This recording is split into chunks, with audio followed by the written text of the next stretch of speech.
Lors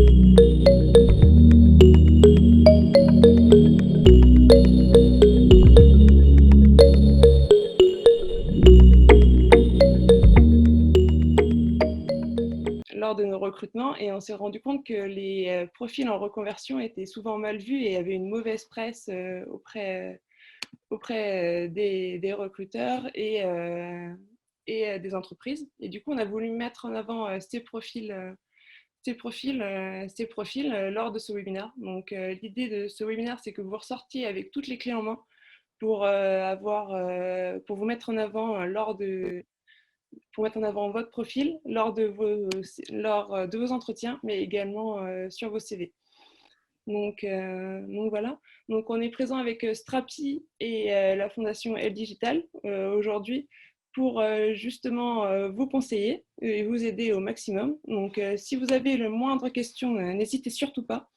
Ce webinaire sera enregistré, donc il sera disponible en replay pour tous ceux qui arrivent ou tous ceux qui ont un contretemps pendant ce webinaire. Donc, n'hésitez pas à vous abonner à notre chaîne YouTube. Il sera disponible la semaine prochaine. Donc voilà. Donc, si vous avez des questions, c'est sur le chat pour y répondre. Et je vais laisser du coup la parole à Anne-Cécile de la Fondation LG Digital, ainsi qu'à Yves de Strapi et à Paul d'Urbaniker pour vous présenter qui ils sont et pourquoi ils sont aujourd'hui présents pour répondre à toutes vos questions. Ouais. Voilà. Tout à fait. Merci pour l'intro, Chloé. Juste Anne-Cécile et Yves, attention, vous êtes en mute. Il va falloir se démute quand vous voudrez parler. Je vais commencer l'introduction. Effectivement, ouais, je vais pas représenter. Moi, je suis consultant chez Urban Linker aussi, donc que Chloé vous a présenté tout à l'heure, depuis un petit peu plus d'un an maintenant, bientôt un an et demi. Et à titre personnel, avant ça, j'étais assistant campus manager dans une école de reconversion spécialisée justement sur les métiers techniques. Donc voilà, c'est un domaine que je connais plutôt bien, on va dire. Et je vais laisser les autres participants aussi vous présenter un petit peu leur parcours, qui ils sont et pourquoi ils sont là. Et on aura l'occasion un petit peu d'aborder la thématique et vous dire un peu pourquoi aussi chacun de notre côté, on a décidé de s'exprimer sur ce sujet-là. Allez, je prends la main du coup. Bonjour à tous et à toutes. Très contente aussi d'animer avec vous ce webinaire. Donc moi je suis Anne-Cécile, donc pour le parcours plutôt professionnel du coup je travaille dans les ressources humaines et dans le recrutement spécifiquement depuis quelques années maintenant, spécifiquement dans l'IT, même si j'y suis arrivée pour le coup complètement par hasard à la base. Et en effet, depuis à peu près un an et demi, bientôt 2 ans, je travaille aussi au sein de la Fondation Elle Digital en tant que bénévole, où on a monté une offre qui est d'accompagner les femmes qui sont en reconversion vers les métiers du numérique, puisque aujourd'hui, ce sont des métiers sur lesquels on manque aussi de mixité et sur lesquels on a un constat qui est très fort, qui est qu'on a beaucoup de postes ouverts aujourd'hui, mais finalement, un marché très concurrentiel et des entreprises qui se surchassent entre elles. Et donc, voilà, on a voulu cibler l'accompagnement de femmes en reconversion dans l'IT. Je vous en dirai un peu plus pour la raison pour laquelle on est présent et je laisse la main du coup à Yves. Merci Anne-Cécile. Bonjour à toutes et à tous. Donc moi, effectivement, je m'appelle Yves. Je suis directeur marketing chez Strapi.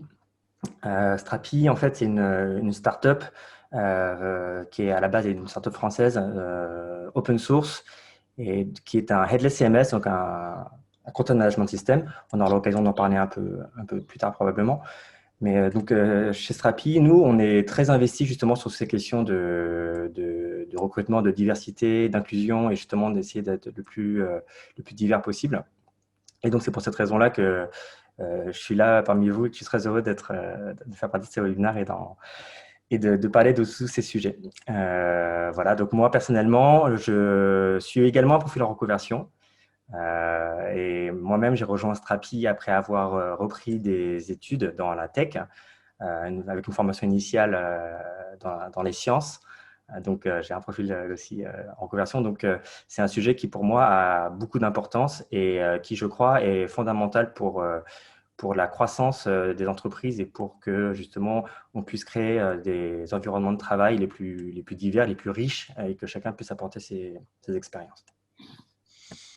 Oui, complètement. Et pour rebondir un petit peu là-dessus, si je pense que Anne-Cécile et moi participons aussi à ce webinar, c'est parce que on a l'occasion souvent, et tu me diras si c'est le cas Anne-Cécile, de croiser et d'échanger justement avec des profils en reconversion à différentes étapes de leur carrière, notamment au début dans la recherche d'un premier CDI, parce qu'on sait que c'est là que c'est le plus compliqué, justement, bon, chercher le premier poste, c'est pas évident.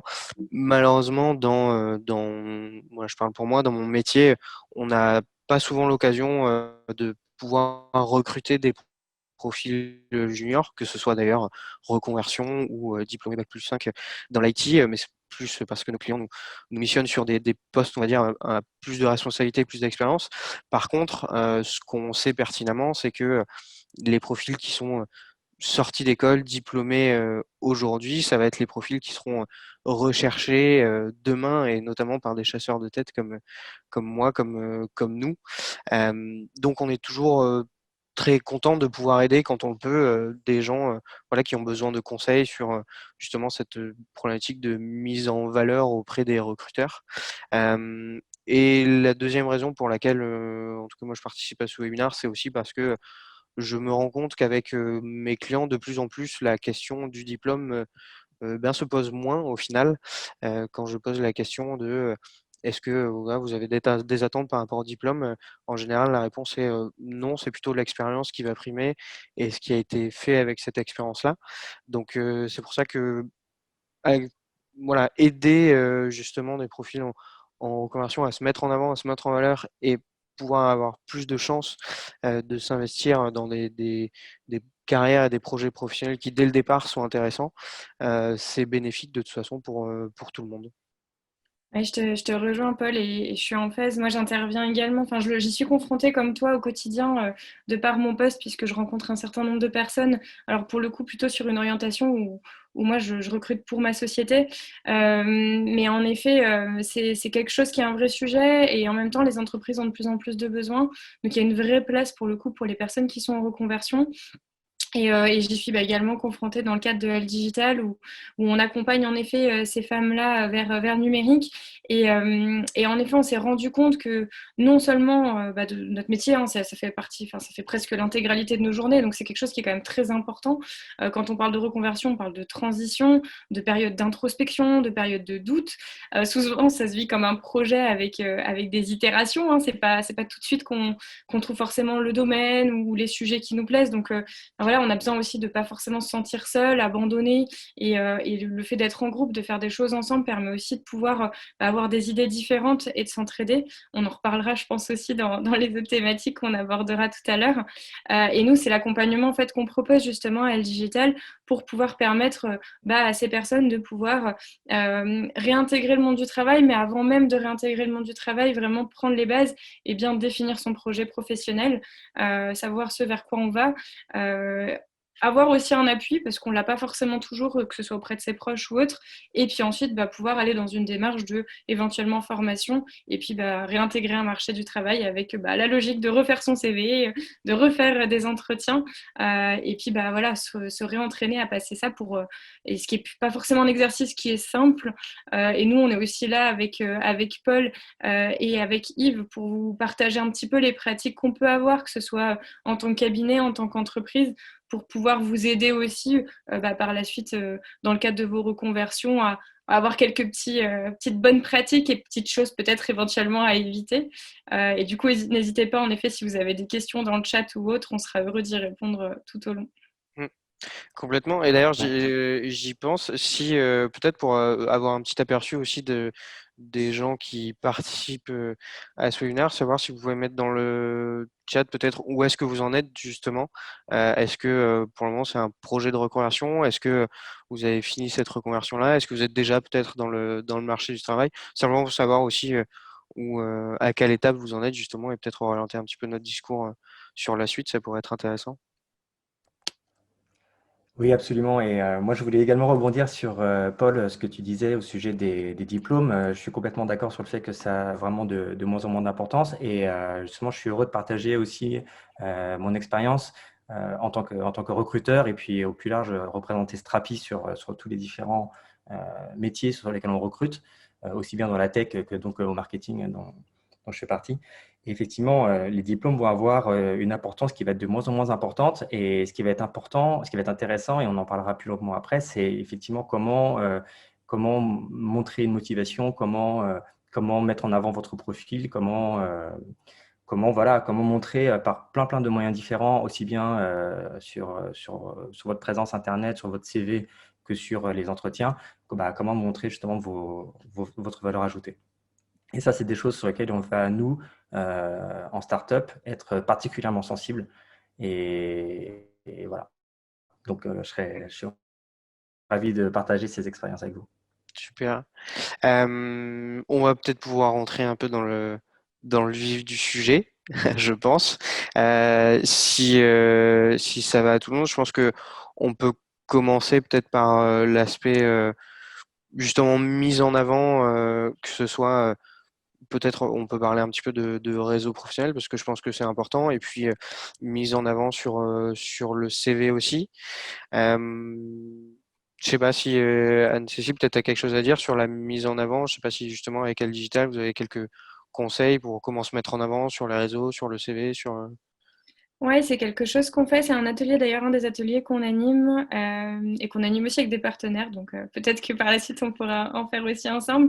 Non, en effet, sur les ateliers qu'on fait autour des réseaux, c'est vrai qu'on incite beaucoup à, en effet, non seulement avoir une présence à minima en termes de réseau social sur LinkedIn, qui est aujourd'hui assez massivement utilisé, mais surtout à entretenir la notion de réseau.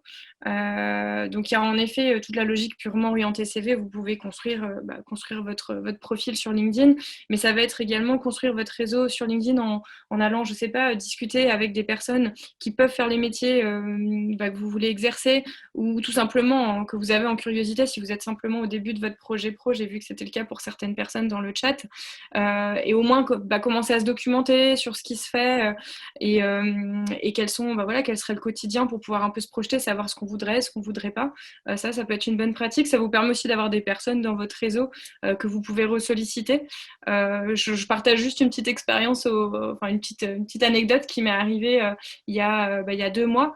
On a recruté au sein de ma société quelqu'un de cette manière-là, en fait, qui a contacté un de nos collaborateurs dans le cadre justement d'une discussion sur un réseau. Alors, c'était pas sur LinkedIn, c'était sur une communauté de développement qui s'appelle Lyon Tech Hub. Si ça intéresse certains comme ça ou certaines, vous pouvez aller dessus.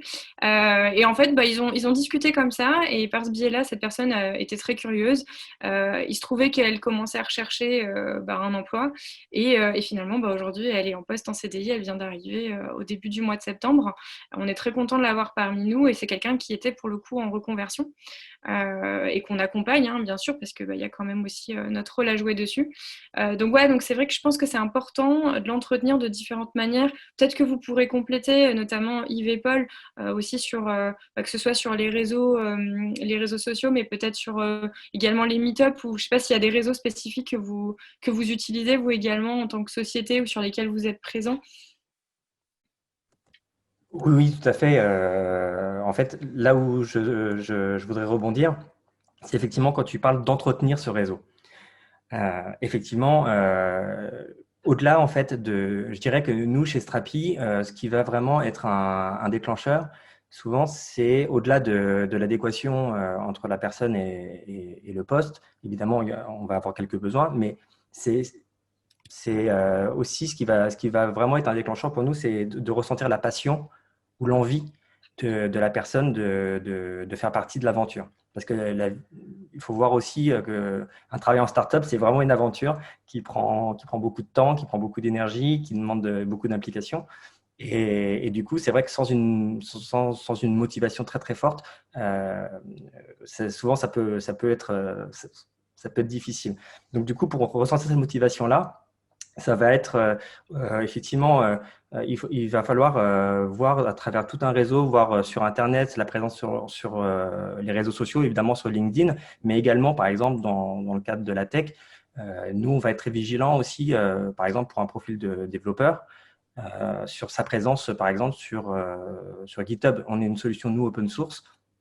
et en fait, voir en fait, ce que la personne va aussi faire d'un point de vue personnel en tant que développeur va nous intéresser. Ça ne veut pas forcément dire qu'on va chercher des choses folles, mais voir par exemple des projets personnels, voir une vraie adéquation entre je pense, ce que la personne va vouloir présenter et puis ce qu'elle fait justement de manière un peu globale. Ça va être quelque chose qui va nous intéresser. Je rebondis là-dessus sur GitHub. Effectivement, ça fait partie des choses importantes à mettre en avant. Bon, là, on est spécifiquement sur les métiers plus techniques, développeurs. Moi, pour l'anecdote, alors ça nous arrive très rarement de recruter des profils juniors, et là, pour le coup, c'était le cas. Je suis tombé sur un profil qui était en reconversion à l'école 42 à Lyon, que j'ai trouvé grâce à son profil GitHub. Donc, j'ai fait une recherche sur GitHub. J'ai vu qu'il avait beaucoup de repositories justement sur la techno qui m'intéressait, qui intéressait mon client. Je l'ai appelé, enfin, j'ai trouvé son mail, on a réussi à échanger. Il se trouve que, coup de bol, il cherchait une opportunité aussi. Et 4 jours après, on lui trouvait son premier CDI dans une startup qui cherchait un profil exactement comme le sien. Bon, ça, c'est des histoires, on va dire, c'est l'idéal, mais c'est pour bien montrer que cette mise en avant-là, notamment sur les projets perso, parce qu'un vrai recruteur technique va faire l'effort justement d'aller regarder sur GitHub notamment ce que vous êtes capable de faire aussi de votre côté. C'est important. Et, euh, et j'ai vu un message de oui, c'est Coralie qui disait entretenir le réseau, mais quoi poster? Qu'est-ce qui est intéressant à mettre en avant? Alors, je me dirai ce que vous en pensez de votre côté, mais je pense que entretenir son réseau, c'est pas forcément une question de poster des choses. Si on parle par exemple de LinkedIn, c'est pas une question de poster des choses sur LinkedIn, mais simplement d'envoyer des messages aux bonnes personnes, simplement demander des mises en relation avec les bonnes personnes. Et un truc qui est tout simple, c'est, bon, je pense qu'aujourd'hui, c'est quand même bien connu, mais bon, on ne sait jamais le redire, mais quand vous êtes en recherche d'emploi, il y a une fonction sur LinkedIn qui permet d'activer et de dire qu'on est en recherche d'emploi. Aujourd'hui, les recruteurs sont quasiment tous sur LinkedIn, donc c'est une des meilleures manières de se mettre en avant finalement. Complètement. Et puis entretenir son réseau pour rebondir sur ce que tu disais et que tu répondais à Coralie, c'est important et on peut le faire. Alors en effet sur des réseaux sociaux, donc de manière complètement virtuelle, mais votre réseau c'est aussi votre réseau physique. Alors je sais que le contexte actuel s'y prête un peu moins sur cette année qui est un peu spéciale, mais ça n'empêche qu'il existe énormément de choses, que ce soit des meet-up, des conférences dans les métiers qui sont hyper vastes, hein, spécifiquement dans le numérique, pour le coup, qui est la partie que je connais un petit peu le mieux, il existe énormément de choses autour du design, autour de conférences techniques plutôt sur le développement, sur le cloud avec des gros partenariats sur des cloud providers, etc. Donc moi, j'aurais plutôt tendance à vous inciter à déjà participer à ces événements et essayer d'être curieux, en fait, tout simplement, d'aller poser des questions aux personnes que vous rencontrez. Et puis, pourquoi pas avoir le réflexe, en effet, de se dire, j'ai discuté avec telle personne, est-ce que vous êtes d'accord si on peut rester en relation sur LinkedIn, vous ajoutez la personne et ça vous permettra petit à petit d'étoffer votre réseau. Et pour le cadre notamment de Meetup, donc Meetup, je vous l'écrirai pour les personnes qui ne connaissent pas forcément cette plateforme, je vous l'écrirai dans le chat, mais c'est une plateforme qui permet d'aller à des événements dans vos domaines, non seulement d'apprendre différentes choses et de les partager avec un public qui peut vous apprendre beaucoup et qui pour certains peuvent être ou certaines peuvent être dans la même situation que vous. Donc oui, je vous incite à faire ça et puis à pouvoir aussi l'étoffer dans le sens où c'est pas en faisant du one shot. Super, merci Yves pour la plateforme. C'est pas du one shot, c'est-à-dire que c'est pas parce que vous avez discuté une fois avec la personne qu'elle se souviendra forcément de vous ou que vous allez entretenir entre guillemets une belle relation. Donc quand je dis entretenir, c'est vraiment voilà, vous aussi, pourquoi pas revenir vers la personne, éventuellement demander de ses nouvelles. Pourquoi pas, si vous l'avez rencontré à un meet-up, proposer de faire le prochain meet-up ensemble. Mais voilà, essayez vraiment de l'entretenir et d'aller un peu plus loin. Je ne sais pas si Yves, c'est quelque chose auquel tu es confronté ou sur lequel ce que vous faites chez Strapi, il y a peut-être certainement des confs ou des choses sur lesquelles vous allez. Quel est ton retour sur ça? Oui, oui, tout à fait. Effectivement, nous, comme tu l'as dit, cette année, c'est une année un peu particulière, mais les meet-ups, c'est effectivement un très, très bon moyen de rentrer en connexion avec des personnes qui ont un centre d'intérêt commun avec vous. C'est vrai qu'aller voir justement des intervenants qui vont parler d'un sujet, vous allez rencontrer dans ces meet-ups des personnes qui vont être comme vous, quoi, qui vont être dans la même situation que vous, et vous allez pouvoir échanger sur vos expériences aussi bien techniques que juste de recrutement ou de recherche d'emploi. Et c'est un très bon moyen justement de aussi bien vous prendre un peu d'expérience, justement apprendre sur un sujet, et puis effectivement agrandir votre réseau et entretenir votre réseau. Nous, effectivement, on n'organise pas suffisamment justement cette année de meet-up. Évidemment, on essaie de mettre ça en place à un niveau global parce que Strapi donc, est représenté dans le monde entier. Et donc, on a des organisateurs de meet-up qui sont un peu partout dans le monde. Et on est également présent sur des conférences. Ce qui va être intéressant également, c'est typiquement d'aller vous inscrire à des conférences. Ces conférences, malgré la situation actuelle, souvent ont une proposition virtuelle qui fait qu'on peut en fait accéder à ces conférences via vous pouvez aller voir en fait des startups via des booths, des zones, voilà, des rooms. Des rooms virtuels. Ah. Est-ce que vous pouvez couper vos micros, s'il vous plaît? Ouais. Ah. Et donc, je ne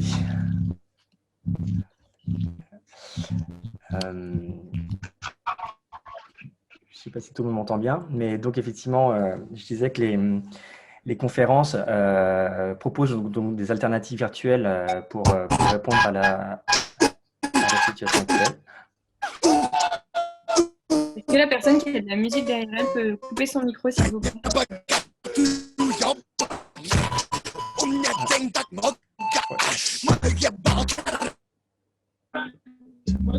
Je crois que c'est laser de ce que je vois. Même si tu as la main, est-ce que tu peux couper le micro éventuellement la personne? Je ne suis pas sûre qu'elle nous entende. Ouais.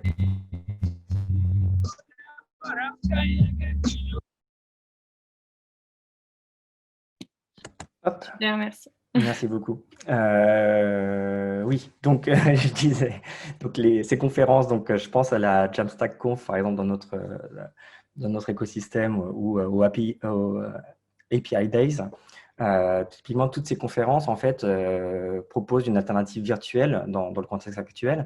Et en fait, ça va vous permettre de rentrer en contact avec justement aussi bien des startups qui vont faire parfois des interventions, ou effectivement d'autres personnes via des rooms virtuels et dans lesquels vous pourrez justement converser avec ces personnes.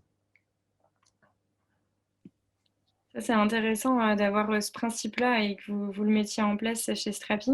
Moi, je me posais une question, et notamment, je voulais avoir ton avis, Paul. Justement, il y a tout ce côté aussi virtuel qui arrive de plus en plus, et je pense qu'il est encore plus accéléré avec cette année. Alors, bon, moi, j'essaie d'être optimiste et je pense qu'on aura encore des sessions avec du contact et des rencontres aussi en présentiel. Néanmoins, comment toi, dans ton métier, tu fais quel conseil tu donnerais en tant que recruteur en cabinet pour mettre en avant finalement peut-être sa personnalité, ses valeurs, quand on est aussi sur un format virtuel ou même sur un format CV? J'imagine que tu passes peu de temps sur un CV. Voilà, comment tu fais, quel conseil tu donnerais, Paul? C'est sûr que, bon, tu as raison, un recruteur passe effectivement peu de temps sur un CV. En général, c'est assez rapide, donc il faut arriver à se mettre en avant assez rapidement. On va en parler peut-être un petit peu après. Je voulais juste faire un aparté sur effectivement comment se mettre en avant et mettre en avant sa personnalité, si on peut dire ça dans un premier temps. Pour le coup, déjà une chose importante, parce que j'en ai vu beaucoup en commentaire qui disaient qu'ils étaient effectivement en recherche, et notamment en recherche de premier emploi, et que c'était pas facile. Et j'ai eu pas mal de messages qui disaient que voilà, ça faisait un petit moment qu'ils étaient en recherche et que c'était compliqué.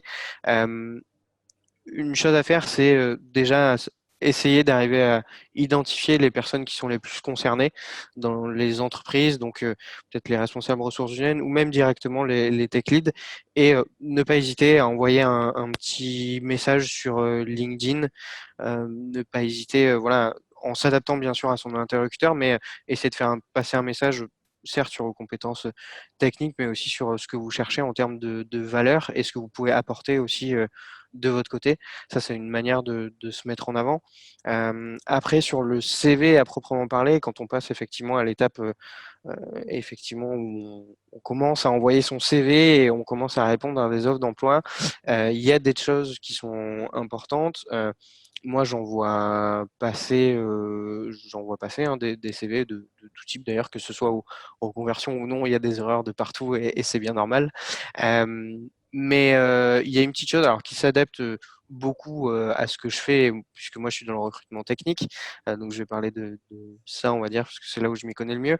Mais sur le CV, quand on parle de la stack technique, puisque c'est quelque chose qui est important pour un recruteur tech, je dirais que une chose à pas faire, surtout pas faire, c'est voilà, de présenter une stack technique extrêmement large de choses que vous ne maîtrisez peut-être pas forcément.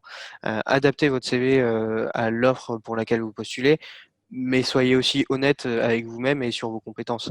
Voilà, si vous partez et vous avez envie de rester sur une stack qui tourne autour de PHP, voilà, mettez PHP et pas beaucoup de choses d'autres. Ça sert à rien de mettre un CV avec une stack technique qui est trop large et étendue parce que un recruteur il va regarder rapidement le CV, il va voir qu'il y a trop de trucs, il va pas savoir ce que vous faites réellement et au final votre candidature elle aura pas forcément d'impact pour le coup. Il y a un éternel débat et que j'ai retrouvé encore il n'y a pas si longtemps sur LinkedIn, c'est est-ce qu'on parle de ses passions, de ses loisirs sur le CV? C'est une bonne question. On va dire que dans 80% du temps, ça ne servira pas à grand-chose, honnêtement. Mais si vous tombez sur un recruteur qui a peut-être la même passion que vous et un petit quelque chose sur lequel ça va accrocher directement et en entretien et que vous arrivez à décrocher peut-être un entretien grâce à ça, c'est toujours bénéfique. Donc moi, je recommande toujours quand même de le mettre parce qu'il peut y avoir des passions intéressantes toujours et qui peuvent être source justement de dialogue avec le recruteur pour le coup. Je vois une question, il vaut mieux mettre des étoiles, barres de progression, des termes comme en cours d'acquisition ou acquis. Là-dessus, j'ai pas spécialement de mieux ou de moins bien. Vous me direz ce que vous en pensez. Moi, les barres de progression, tout ce que je dis, c'est de faire attention à ce qu'on met quand on sort de diplôme, que ce soit d'ailleurs une reconversion ou un bac plus 5 ou un diplôme d'ingénieur, on ne maîtrise pas une technologie ou en particulier. Donc attention à pas mettre voilà, la barre à 100% quoi qu'il arrive, parce que ce serait pas honnête pour le coup, et c'est important d'être honnête sur son CV. Euh, en cours d'acquisition ou acquis, ça peut être intéressant parce que ça permet de montrer ce que vous savez faire et ce sur quoi vous travaillez et ce qui vous intéresse aussi. Donc ça peut être intéressant pour une entreprise. À vous de voir un petit peu comment vous faites les choses. J'ai pas spécialement d'avis là-dessus pour le coup. Je sais pas si par rapport à ce que j'ai dit, Yves, Anne-Cécile, vous avez des choses à dire, des choses qui vous paraissent importantes sur un CV notamment? Oui, alors Anne-Cécile, je me permets de répondre. Effectivement, alors moi, pour répondre sur la question sur les barres de progression, je pense que c'est un avis qui est assez personnel. Personnellement, je pense que rien n'est meilleur que de montrer, que de prouver. Donc en fait, ce qui va plutôt être intéressant, comme disait Anne-Cécile, ça va être de vous, comment dire, de vous limiter à certaines technologies ou certaines compétences qui sont en adéquation avec le poste. Effectivement, aujourd'hui, dans la tech, particulièrement dans le monde d'aujourd'hui, des langages, il y en a vraiment beaucoup. Et je suis certain que si vous êtes dans ce domaine-là, vous avez probablement commencé à apprendre, vous êtes en cours d'apprentissage ou bien vous maîtrisez probablement plusieurs langages. L'intérêt, ça va surtout être de montrer ceux qui sont pertinents pour le poste. Et plutôt qu'une barre de progression, j'irai plutôt sur, effectivement, montrer le fait que vous savez de quoi vous parlez. Et pour ça, je dirais, j'ai envie de dire, rien n'est mieux que de le montrer. Donc, c'est pas forcément quelque chose qui est facile à réaliser, mais je vous recommanderais, moi, fortement, au-delà du CV, que le CV, ça soit quelque part un point de départ pour le recruteur et pour qu'il puisse ensuite aller découvrir sur Internet d'autres choses que vous auriez faites. Donc, par exemple, si vous dites que vous vous intéressez à une technologie comme le PHP ou le JavaScript, et ben, ce qui serait intéressant, c'est de montrer, par exemple, sur GitHub, par exemple, quelque chose que vous aurez réalisé sur ces technologies-là. Concernant les hobbies et les soft skills, les valeurs, là, je vais un peu prendre le contre-pied de ce que tu as dit, Paul. Chez nous, chez Strapi, justement, toutes ces choses qui sont un peu périphériques, ce sont des choses qui vont avoir énormément d'importance pour nous. Alors, je ne dis pas que, évidemment, que si moi, je suis passionné de musique, et évidemment, si un candidat dit qu'il est passionné de musique, ce n'est pas uniquement pour cette raison-là que je vais le recruter, bien évidemment. Mais c'est vrai que ce qui va être intéressant, c'est ce que nous, on va rechercher, c'est on va chercher une relation très, très pérenne. Évidemment, ça paraît une évidence, mais c'est toujours bien de le dire. Quand on recrute quelqu'un, on a vocation à ce que cette personne reste avec nous le plus longtemps possible, qu'elle se sente bien chez nous et qu'elle puisse justement s'épanouir et que justement la relation professionnelle soit qu'on grandisse tous ensemble. Nous-mêmes, donc, on est une start-up qui est relativement jeune. Les fondateurs ont moins de 30 ans. Donc, du coup, on a totalement conscience qu'on est aussi en croissance. Et justement, l'idée, c'est de recruter des gens qui vont grandir avec nous, quelle que soit leur situation initiale. Et donc, du coup, toutes ces valeurs, toutes ces soft skills, ce côté humain va être quelque chose qui, pour nous, va être important parce que finalement, on va passer énormément de temps ensemble dans notre vie professionnelle. Et donc, du coup, tout ça va rentrer en ligne de compte dans nos choix. Donc, c'est pour ça que moi, j'aurais tendance à dire, n'hésitez pas à mettre en avant justement les choses qui, pour vous, ont de l'importance. Parce que c'est ces choses-là qui vont aussi faire de vous ce que vous êtes. Et c'est ces choses-là qui vont faire de vous votre individualité. Et aussi, par rapport à Anne-Cécile, ce que tu disais au tout début, n'hésitez pas à sortir des sentiers battus pour prendre contact. Je vais raconter une petite anecdote également sur une candidate qui nous a contacté justement sur un canal un peu différent, c'est-à-dire que nos offres sont mises en ligne sur certaines plateformes. Et en fait, cette candidate, elle a fait le choix de nous contacter en direct, donc de contacter certaines personnes en direct sur LinkedIn et de montrer justement son intérêt par tout le message qu'elle portait au-delà de sa candidature. Elle-même était un profil en reconversion. Et malheureusement, elle a fait le choix d'aller ailleurs, mais on a vraiment considéré sa candidature de manière extrêmement importante. Et d'ailleurs, on était prêt à la recruter. Parce que justement, au-delà du fait qu'elle soit en reconversion, elle a démontré un tel appétit, une telle envie de faire partie de notre aventure que c'est quelque chose qui, pour nous, a été hyper intéressant et que on a vraiment vu qu'elle avait les bonnes bases, elle avait la bonne réflexion, la bonne logique via des tests, des tests techniques. Et surtout, elle a montré un appétit très, très fort. Et ça va vraiment souvent être un déclencheur. Je te rejoins, je me permets de compléter, Yves. C'est en effet important, tu parlais un peu de ce qui va faire votre individualité et ce qui vous ressemble. C'est important en effet que ce soit dans vos démarches de prise de contact, que ce soit, je vois qu'il y a une question notamment sur la lettre de motivation, sur votre CV, sur vos profils LinkedIn, sur la manière dont vous allez développer votre réseau. Le but, c'est d'être vous, en fait. C'est pas forcément d'avoir une bonne pratique qui fait que voilà, il faut faire ça et pas autrement. Un CV, c'est assez personnel, une lettre de motivation aussi. Donc, il faut avant tout que ça vous représente et qu'on puisse aussi un petit peu ressentir votre personnalité. La difficulté, c'est qu'un recruteur va regarder votre CV pendant, je sais pas, tu me diras peut-être mieux, Paul, si c'est quelques secondes. En moyenne, c'était 20 secondes. Ouais, voilà, donc c'est quand même très peu. Et donc, la personne ne vous connaît pas. Donc, vous êtes certainement une personne géniale, mais ça n'empêche qu'on ne vous connaît pas. Donc, c'est aussi intéressant de mettre des choses qui peuvent montrer un peu qui vous êtes dans le CV, puisqu'aujourd'hui, et tu le disais tout à l'heure à juste titre, Paul, on arrive enfin à sortir du côté uniquement diplôme, nombre d'années d'expérience, etc., même si c'est très culturel et ça reste quand même un peu délicat. aujourd'hui, on y arrive petit à petit. Il y a plein de belles entreprises comme Strapi qui le permettent aussi. Et donc, il faut aussi que vous puissiez mettre en avant vraiment vos soft skills, que ce soit à travers, ça peut être à travers des hobbies, mais où ça peut être, comme le disait Yves, sur ce que vous avez pu réaliser.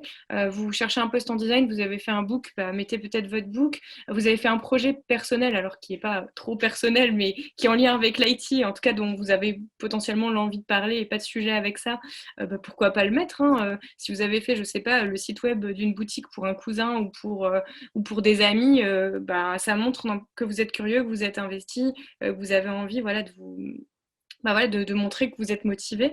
Et autre point sur lequel je voulais rebondir, c'est qu'il faut penser aussi au fait de vous vendre un peu. Et du coup, vous avez certainement postulé à une offre pour le coup. Alors, sauf si c'est une candidature spontanée, et là j'aurais envie d'inciter, regarder ce que fait l'entreprise et essayer de le mettre un peu aussi en adéquation. Si vous avez une offre, il y a un certain nombre de champs qui sont détaillés. Le but, c'est pas de mentir, c'est pas parce qu'il y a écrit qu'il cherche quelqu'un avec une expertise, je ne sais pas, en Scrum Mastering, c'est pas votre cas, le mettez pas. En revanche, il se trouve que vous avez de bonnes connaissances et que vous vous êtes renseigné, vous l'avez mis en pratique chez un client, vous avez accompagné un client à faire du coaching, etc. Ça, mettez-le en avant et essayez de faire correspondre plutôt que d'avoir quelque chose de générique que vous allez envoyer à toutes les entreprises. Faites-le plutôt de manière ciblée. Et normalement, comme on dit, on fait un CV pour un poste ou en tout cas pour une entreprise. Donc, si tout va bien, votre CV devrait être différent à chaque fois. Paul, je t'ai coupé la parole, tu voulais intervenir. Oui, parce que j'ai vu une question, notamment deux questions. Une première de Jonathan, et tu en as parlé un petit peu, effectivement, de toutes les compétences qui étaient attendues. Ça soulève une question qu'on n'avait peut-être pas forcément prévu d'aborder dans ce webinaire, mais à quelles offres et quelles opportunités répondre aussi, parce que, mine de rien, il y a des offres qui correspondent pas et qui sont peut-être pas forcément bonnes. Je pense notamment, Jonathan parlait de stack technique très large, et il faut faire attention à ce genre d'offre, parce que une entreprise qui va vous demander de maîtriser une stack technique trop large pour un niveau d'expérience qui est de sortie de diplôme ou d'école, en général, il faut faire un petit peu attention. Faire attention aussi à être dans des environnements avec quelqu'un qui peut vous accompagner. Mais bon, bref, on aura peut-être l'occasion d'en reparler plus tard. Et j'ai vu que Jonathan m'avait envoyé un petit message sur LinkedIn pour me contacter. Donc déjà, bel exemple de sortir des chemins, des sentiers, et d'aller contacter directement les personnes concernées. Donc bravo à lui, et on aura peut-être l'occasion d'échanger après. J'ai vu passer d'autres questions aussi. Notamment sur le CV, est-il intéressant de proposer un CV moins traditionnel, plus graphique, plus innovant, ou ça peut être considéré comme farfelu? Ça dépend des contextes. Comme l'a dit Anne-Cécile, pour le coup, un CV, ça doit s'adapter à l'entreprise, à l'offre pour laquelle vous postulez. Si vous postulez pour une start-up, peut-être que Yves nous dira s'il aime bien recevoir des CV un peu graphiques, ou parfois un petit peu farfelus ou pas. Mais ça peut être intéressant pour le coup, si ça reprend un petit peu la même forme graphique que l'entreprise. En plus, ça peut être super cool. Par contre, si vous postulez à des entreprises peut-être un petit peu plus traditionnel, bon, ça peut être moins intéressant, et pas forcément très bien pris. Donc encore une fois, faut s'adapter en fonction du contexte.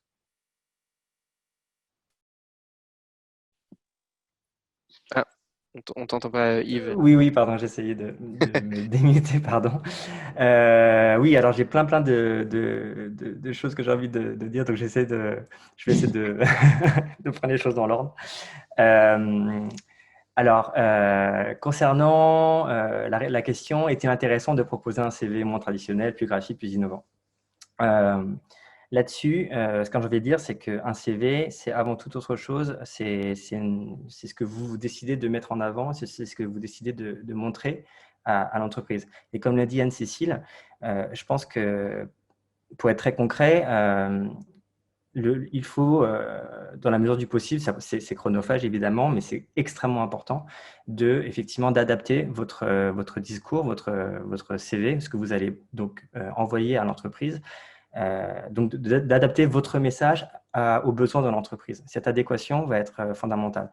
Donc, que ça soit d'un point de vue techno, que ça soit d'un point de vue expérience, ou que ça soit d'un point de vue graphique, en fait, tous ces aspects-là vont avoir un impact sur la candidature, parce qu'en fait, c'est ce que vous montrez de vous-même. Donc, pour répondre à la question, est-ce que c'est farfelu? Je pense que, par exemple, si vous candidatez à un poste de designer, la qualité graphique de votre CV va être absolument fondamentale. Un CV de designer va être scruté au pixel près pour voir en fait l'alignement parfait des choses, va voir le choix de couleurs, le choix de typo, parce que tout ça en fait va montrer votre fonctionnement et votre manière de travailler quelque chose de graphique. Pour un poste de développeur, on va être beaucoup moins regardant sur l'aspect design. Finalement, ça n'aura probablement aucune importance. Par contre, ce qui va être intéressant, c'est de montrer que vous avez compris la stack technique sur laquelle l'entreprise travaille et que vous allez mettre en avant justement ces aspects-là. Comme l'a dit Anne-Cécile, l'idée n'est pas sur votre CV de mentir, mais effectivement, partir de l'annonce, partir des points qui sont mentionnés dans l'annonce et y répondre via votre CV, c'est ce qui va montrer justement l'analyse et le travail en amont que vous aurez fait pour justement être en adéquation avec le poste. De la même manière, nous, ce qui va être très important chez Strapi, c'est de comprendre que vous avez fait votre recherche en amont. Quelqu'un qui viendrait nous voir uniquement sur l'offre en finalement ne s'étant pas renseigné sur qui nous sommes, quelles sont nos valeurs, quel est notre fonctionnement, et ben, pour nous, ça serait une erreur de la part du candidat. Et pour cette raison-là, probablement, il ne serait pas sélectionné. Et donc, ce qui est important, c'est de comprendre en fait comment, quand vous candidatez à une entreprise, de comprendre comment cette entreprise fonctionne. Et c'est de montrer que vous êtes en adéquation avec ce fonctionnement, aussi bien sur vos valeurs, sur votre stack technique et sur votre fonctionnement personnel. Tout ça va rentrer en ligne de compte.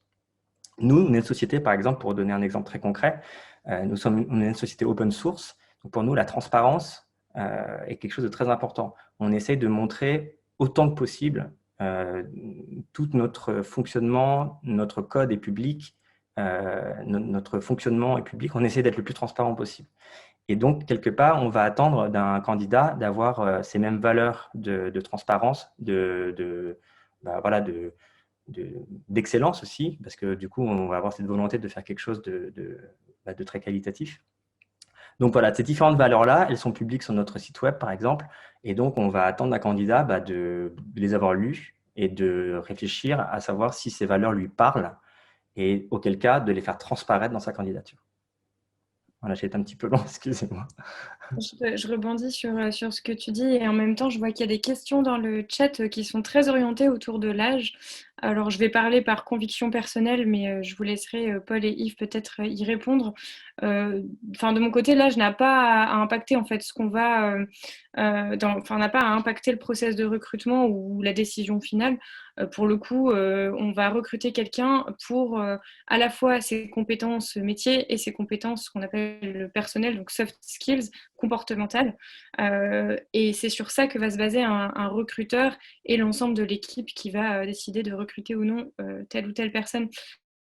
Donc l'âge n'a pas à jouer quoi que ce soit, que vous soyez, que vous ayez vous sortiez d'études et que vous ayez un jeune âge ou une reconversion et que vous ayez déjà beaucoup d'expérience, peu importe. Dans tous les cas, vous pouvez faire un atout de ce que vous avez fait. Que ce soit en effet du peu d'expérience que vous avez, et ben en effet, il y a des choses qui peuvent en sortir.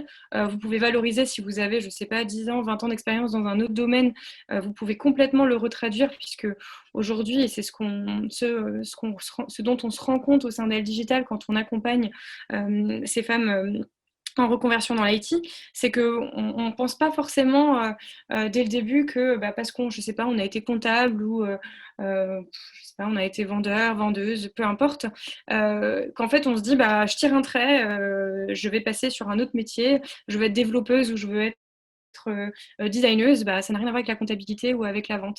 Et ben c'est faux, trompez-vous, parce qu'en effet, il y a plein de choses que vous allez retrouver. Ça peut être de la logique, par exemple, sur la comptabilité. Ça peut être votre contact client si vous avez fait de la vente. Il y a énormément de choses qui sont transférables. Donc, on parle de compétences en fait que vous transférez. Et on a d'ailleurs, j'en reparle, on a des ateliers sur ça. Il y a plein d'autres organismes d'ailleurs qui font aussi des ateliers sur ça, sur vous aider à identifier quels sont vos savoirs, savoir-être et savoir-faire que vous allez pouvoir transposer et mettre en valeur dans le cadre d'un CV, mais également dans le cadre d'un entretien, vous aider à pitcher votre parcours.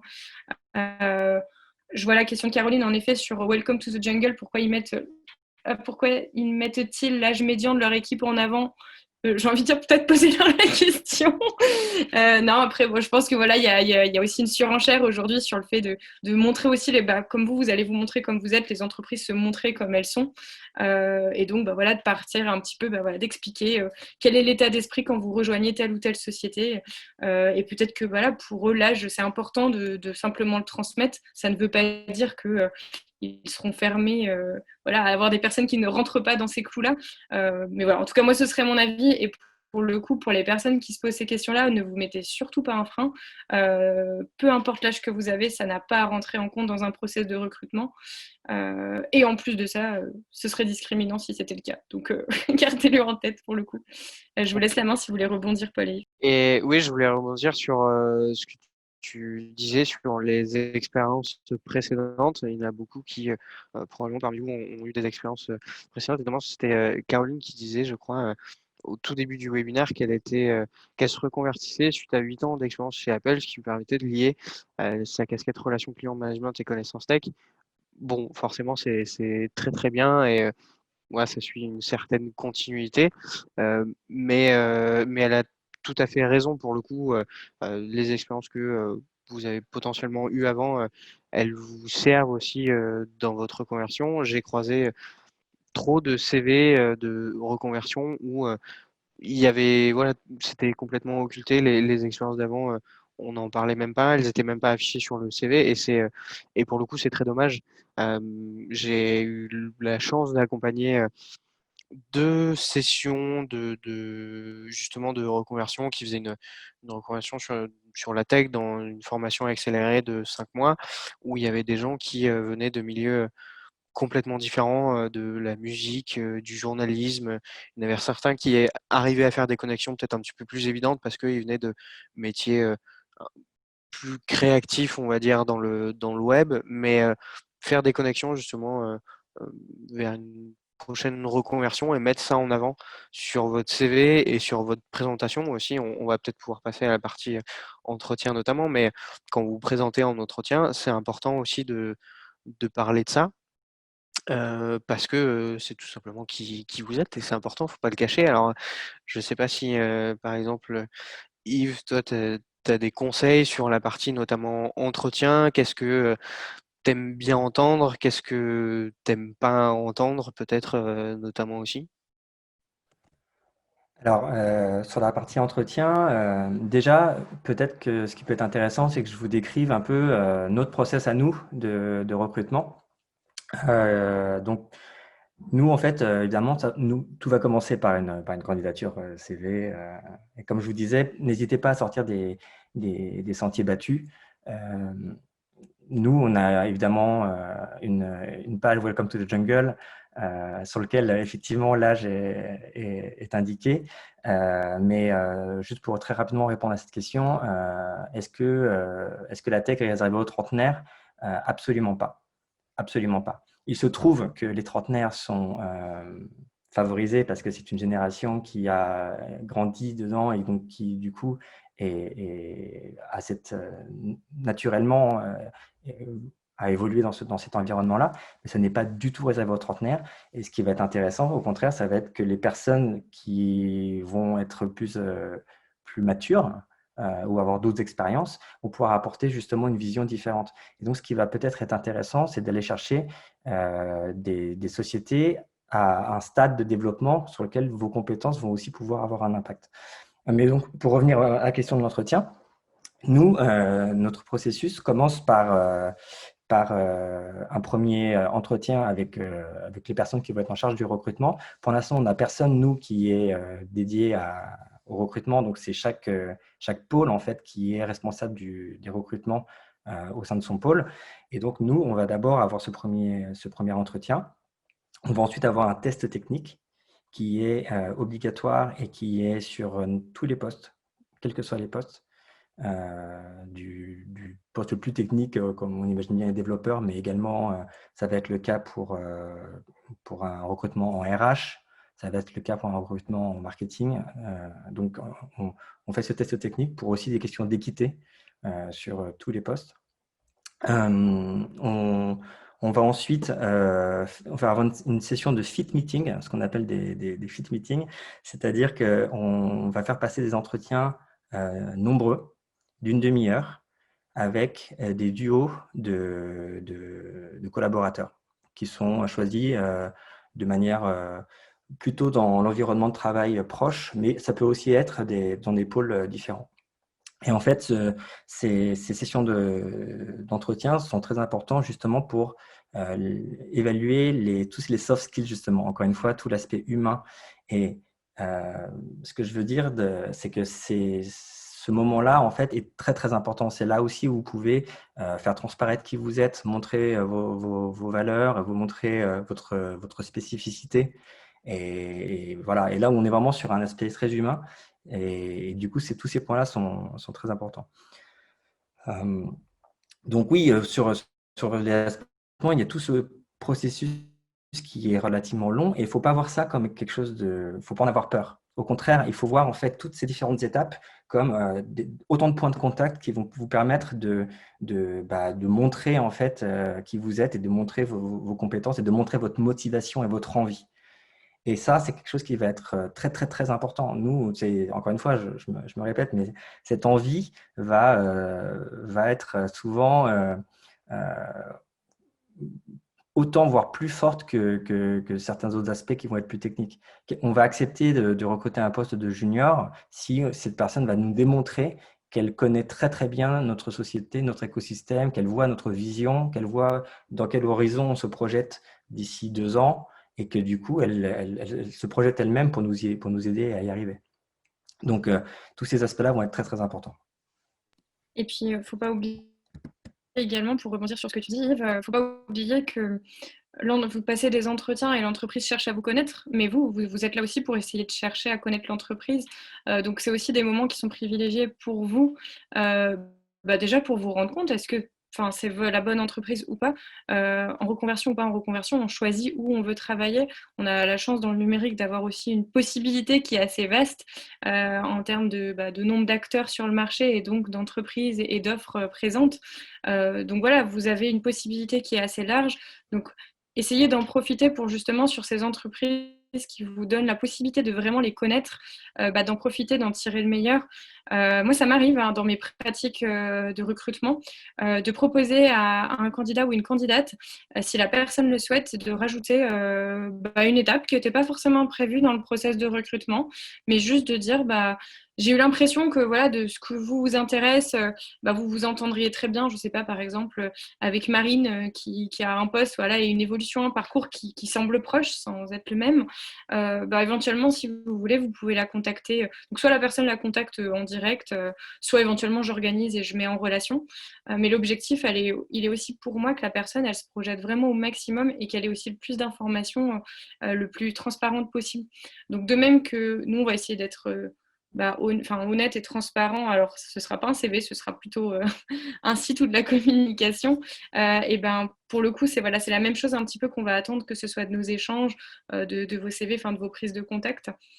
Et ça, il faut vraiment le mettre en avant aussi dans vos entretiens. Si vous souhaitez avoir d'autres informations, il y a la fameuse question qu'on pose souvent, que j'ai l'impression parfois quand on me fait des retours que c'est une question piège, mais pas du tout. Quand on vous demande si vous avez des questions, cherchez pas forcément à vous dire voilà, est-ce que vous êtes implanté dans d'autres pays, enfin des choses où vous auriez pu avoir l'information, ou à l'inverse, ça va vous desservir et on se dit, bah mince, la personne s'est pas beaucoup renseignée. Mais voilà, essayez plutôt d'avoir des vraies informations qui sont pour vous et qui vous intéressent. Il n'y a pas de mauvaises questions. Et c'est juste de vous dire, bah voilà, qu'est-ce que ça va donner comme information, ce que vous demandez. Mais dans l'ensemble, voilà, on est là quand même avant tout pour vous et plutôt dans une logique où on est positif, c'est-à-dire que moi, j'espère de tout cœur quand je rencontre quelqu'un que ça va être la bonne personne. Déjà, imaginez-vous l'ensemble des recruteurs, les CV, les entretiens qu'on doit faire passer. Bah, on est tellement heureux quand on a trouvé la bonne personne. Donc, pour le coup, imaginez-vous que nous, on est plutôt dans une posture positive en espérant que c'est vous la bonne personne et qu'on va avancer après. Donc, voilà, essayez plutôt de voir les choses comme un moment qui est aussi là pour vous et qui est privilégié. Mm. Et pour le coup, je remonte un peu sur la partie entretien. Alors, c'est vrai que moi, j'ai peut-être moins d'expertise sur ce sujet-là, puisqu'en tant que recruteur, on va dire prestataire externe pour des clients finaux, nous, on fait passer un seul entretien aux candidats qu'on rencontre avant de les envoyer. Par contre, ce qu'on aime bien faire, c'est la partie coaching sur la partie justement suite des entretiens. Tu as tout à fait raison sur les questions. Ça sert à rien de poser des questions bateau pour le coup qui peuvent être connues à l'avance. Par contre, ça peut être intéressant de réfléchir déjà en amont à des questions qui pourraient être posées et notamment qui s'adaptent aussi en fonction de votre interlocuteur. Moi, c'est ce que je présente toujours et ce que j'essaie de présenter toujours aux candidats que je rencontre. Faut connaître l'interlocuteur que vous aurez en face de vous pendant l'entretien. Si vous avez un responsable du développement, un chef d'entreprise, un product owner, enfin voilà, quelqu'un qui est plutôt dans les des stratégies, on va dire, enfin plutôt dans les stratégies justement, préparer des questions sur l'activité de la boîte, les projets à venir, qu'est-ce qu'ils ont prévu sur la suite, ce genre de questions. Si vous avez quelqu'un qui est plutôt sur l'aspect technique, donc un lead, un directeur du développement technique. Renseignez-vous déjà en amont sur la stack technique utilisée, préparez des questions sur l'aspect plutôt technique, soyez transparent sur ce que vous connaissez pas, mais posez des questions en fonction de ça. Et si vous avez en face de vous quelqu'un qui est plutôt sur la partie RH, ou responsable administratif ou autre, renseignez-vous plutôt sur les valeurs de l'entreprise, sa réputation, c'est important aussi, la culture qu'ils partagent, et préparez aussi des questions sur ça, sur leur vision, leur organisation, comment c'est organisé en interne, même si c'est pas dans votre domaine, on va dire, sur l'organisation globale, sur les valeurs, sur ce qu'ils essaient de partager. Et petit, oui, petit aparté, mine de rien, mais il faut pas avoir peur de parler de rémunération. Il faut pas avoir peur de parler de potentiels avantages aussi à côté de rémunération. Je sais que c'est un sujet qui parfois peut être un peu effrayant, surtout quand on n'a pas eu d'expérience professionnelle avant, parce que voilà, parce qu'on n'est pas habitué à le faire. Maintenant, vous inquiétez pas, les entreprises, elles sont habituées et au bout d'un moment, de toute façon, il faut en parler pour le coup. Donc, faut pas hésiter là-dessus. Le seul petit conseil, moi, si deux petits conseils pour terminer, moi, sur ma partie sur l'entretien, prenez des notes. C'est important. Prendre des notes en entretien, c'est toujours valorisé. Et même si, voilà, il y aura toujours des infos dont vous aurez besoin de vous servir pour plus tard. Moi, voilà, pour l'anecdote, j'ai déjà des clients qui ont rejeté des candidats parce qu'ils prenaient pas de notes et que ça leur faisait trop peur sur un poste à responsabilité où il y avait de l'existant et il y avait un, ouais, une prise de passage, en tout cas de connaissances. Ben voilà, le candidat que j'ai envoyé est arrivé, je l'ai peut-être pas assez briefé, mais il est arrivé, il a pris aucune note, il a dit qu'il retenait tout, et pour le coup, ça a fait peur à l'entreprise en question qui s'est dit oula, il prend aucune note et il y a toute une partie connaissance qu'il va devoir apprendre et qui est en train d'être partagée, il prend rien, donc c'est un peu embêtant. Et dernier, ça c'est du bonus pour le coup, mais s'il y a une boîte qui vous intéresse vraiment et que vous avez senti qu'il y avait un bon feeling, n'hésitez pas à faire un petit mail après l'entretien de follow-up, de motivation en disant en remerciant pour le temps accordé, en montrant que vous avez compris justement l'activité de l'entreprise, le poste, les ambitions, ce qu'ils allaient demander de vous, et démontrer que vous avez les capacités potentiellement pour le faire, et soyez honnête aussi sur voilà, peut-être les choses qui pourraient vous manquer, mais sur lesquelles vous avez envie de travailler aussi sur la suite. Oui, oui, ça c'est très juste, effectivement. Je vais rebondir sur le fait de connaître son interlocuteur. Ça, c'est vraiment quelque chose qui est vraiment, à mon avis, la clé, en fait. J'insiste beaucoup dessus parce que, en fait, en écoutant nos différents échanges et en lisant justement les questions, je me dis que peut-être ça peut être quelque chose qui débloque énormément les choses. Et sur le fait de prendre des notes, de s'intéresser, je vais même rebondir un tout petit peu plus loin sur ce qu'a dit Paul, c'est d'écouter. C'est-à-dire que vous êtes en entretien, vous devez évidemment parler, vous devez vous présenter, mais écoutez. Écoutez, c'est vrai qu'il y a quelque chose qui est fabuleux, c'est quand on a un candidat ou une candidate, bien sûr, qui a complètement écouté, compris un point et qui même, je dirais, est passé à l'étape suivante et va poser une question qui va montrer qu'en fait, elle a compris la problématique.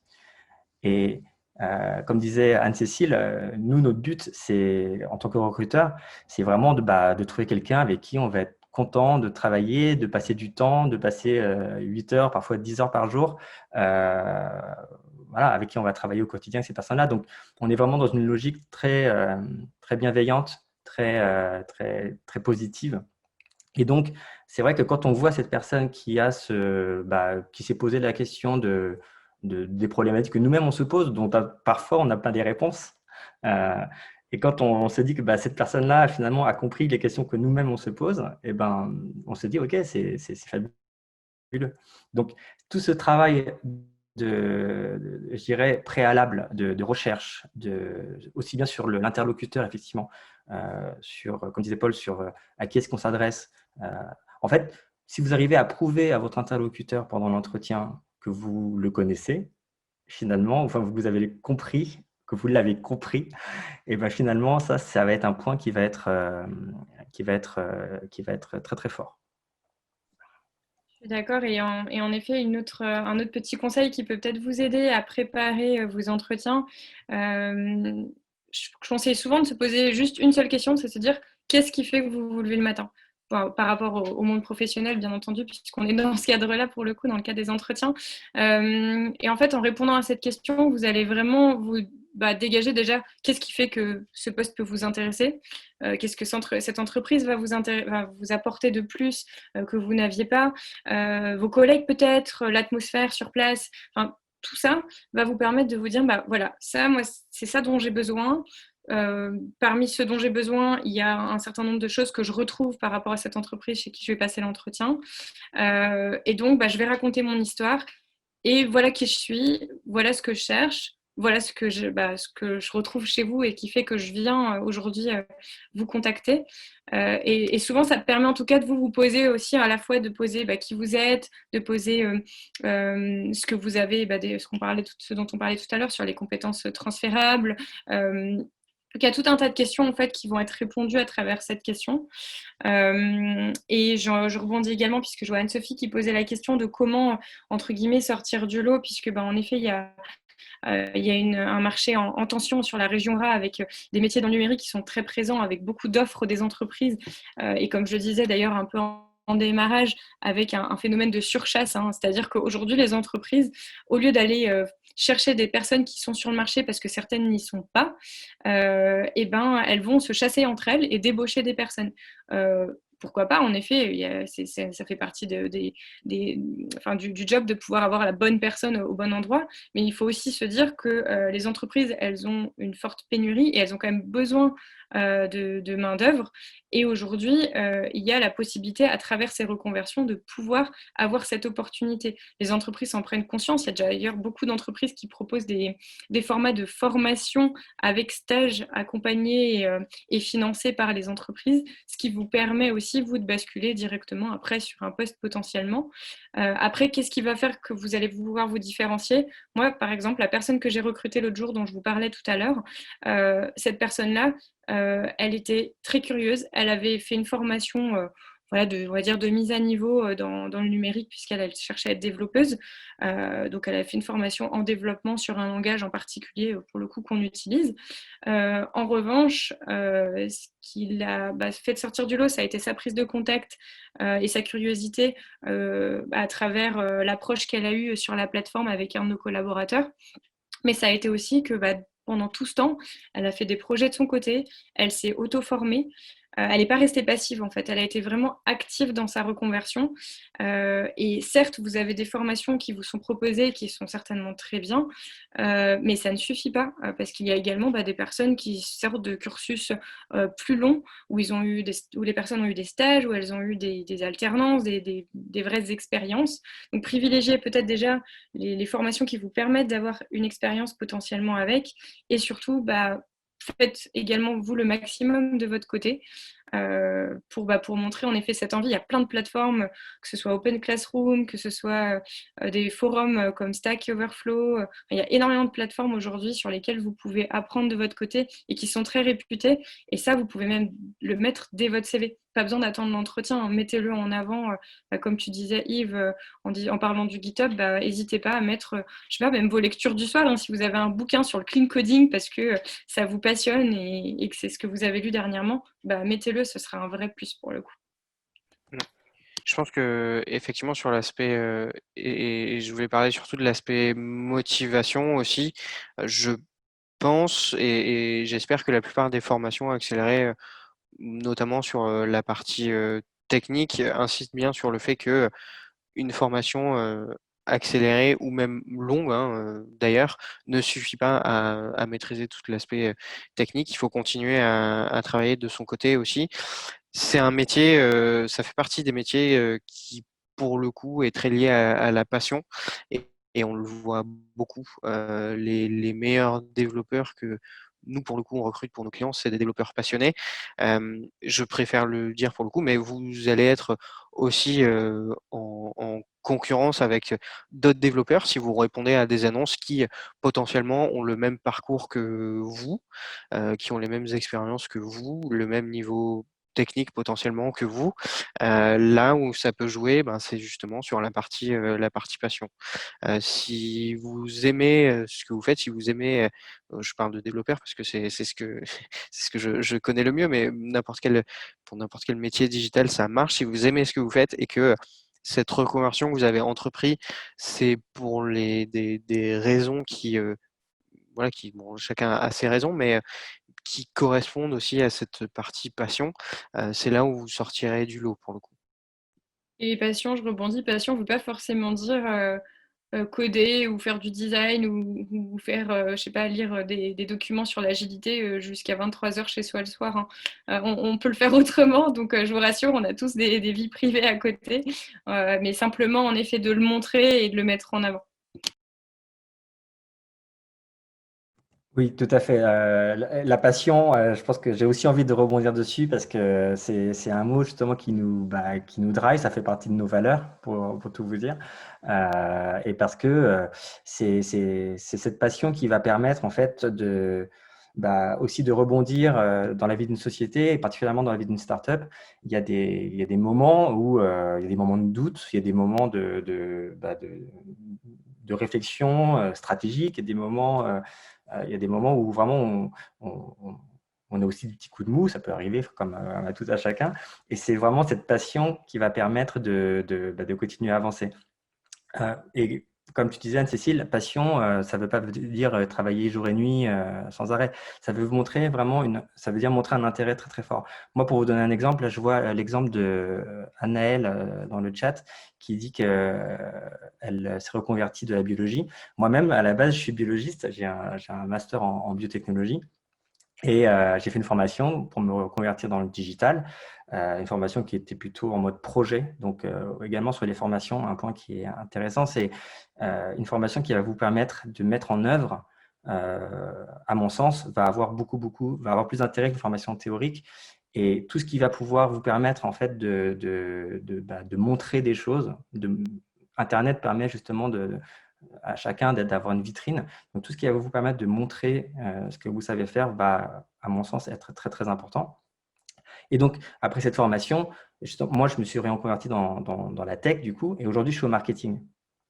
Pour vous dire que on peut très bien, en fait, être passionné par un environnement, dans mon cas, la tech, le digital, et finalement avoir un rôle qui va être aussi un peu périphérique.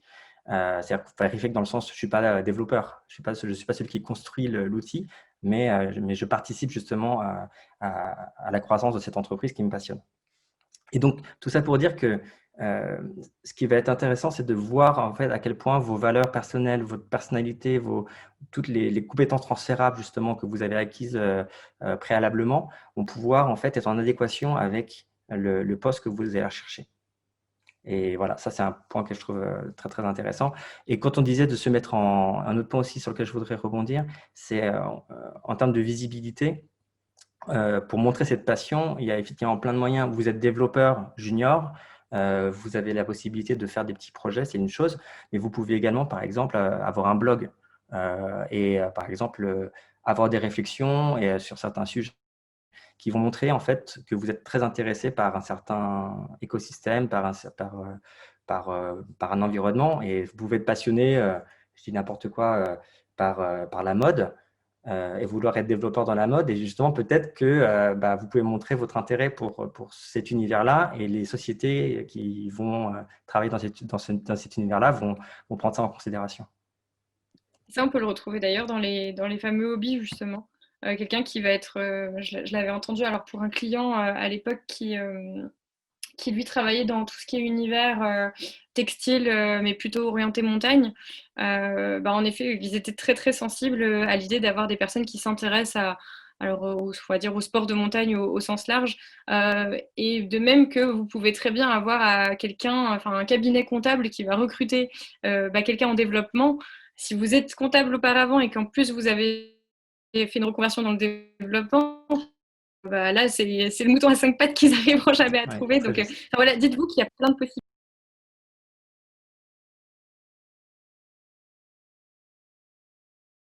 Autour du sujet. Je ne sais pas s'il y a encore d'autres questions sur le chat, si vous avez des choses à rajouter, peut-être Anne-Cécile ou Yves. Moi, je crois que j'ai dit à peu près tout ce que je voulais, je pense. Si la seule chose que je peux rajouter, je crois qu'on a déjà abordé le sujet, enfin Yves a abordé le sujet, c'est sur la partie entretien et multitude de possibilités d'entretien pour le coup, et Anne-Cécile en a parlé aussi. Aujourd'hui, il y a pas mal d'entreprises qui affichent leur process de recrutement pour le coup de bout en bout. Intéressez-vous à ce process de recrutement. Il y a beaucoup de choses qui sont possibles.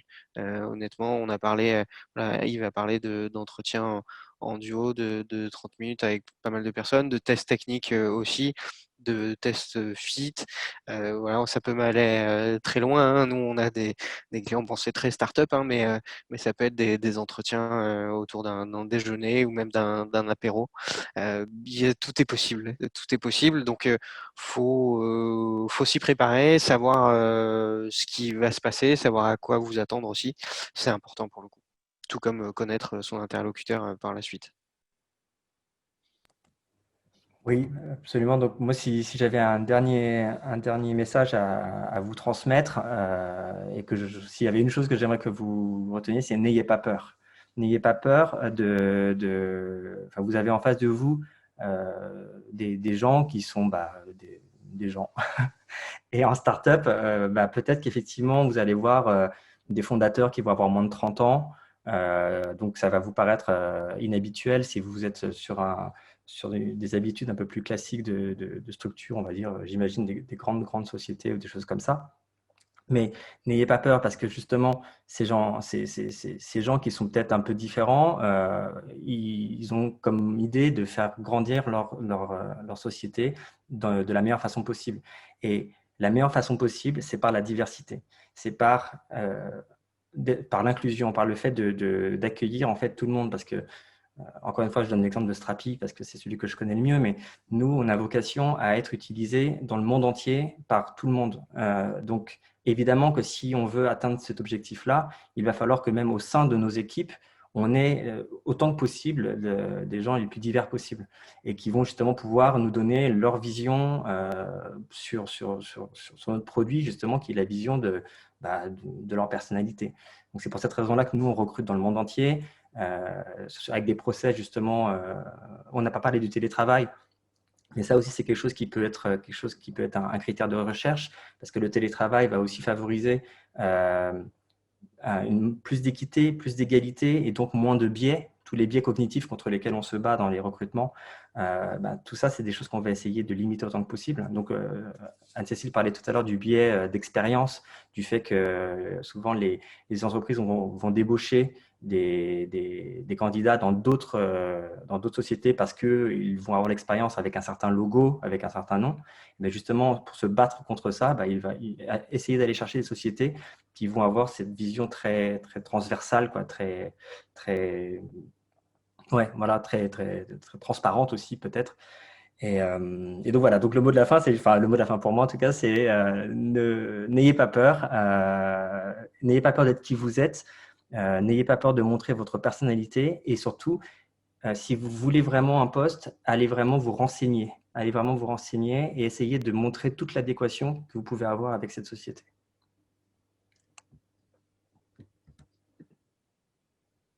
Dans le chat qui me concerne pas mal en plus. Se rapprocher des agences de recrutement spécialisées, est-ce une bonne manière d'améliorer la visibilité des profils de reconversion? C'est compliqué à dire honnêtement. Il y a certaines agences de recrutement qui justement peuvent être spécialisées sur des profils juniors potentiellement et ça peut être intéressant effectivement. Je parle pour moi, pour Urban Linker notamment. Nous, c'est moins évident parce que ouais, passer par une agence de recrutement, bon, c'est un coût pour les entreprises, pour les clients finaux.